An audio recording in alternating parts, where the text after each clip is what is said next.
want to show you the quick snap sprinkler system.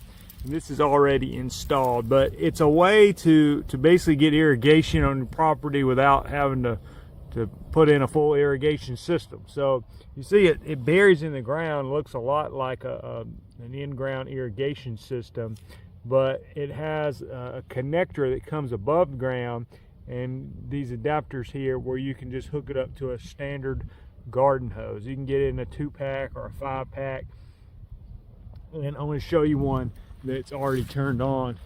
So you can see it pops up out of the ground just like an in-ground system, and then when you want to mow, you can actually just disconnect it from the little green adapter there on the end and move your hoses out of the way and mow, because it's not in the way. So again, it throws a good pattern. That's going to obviously depend some on your water pressure, but we've got one going over there at the same time.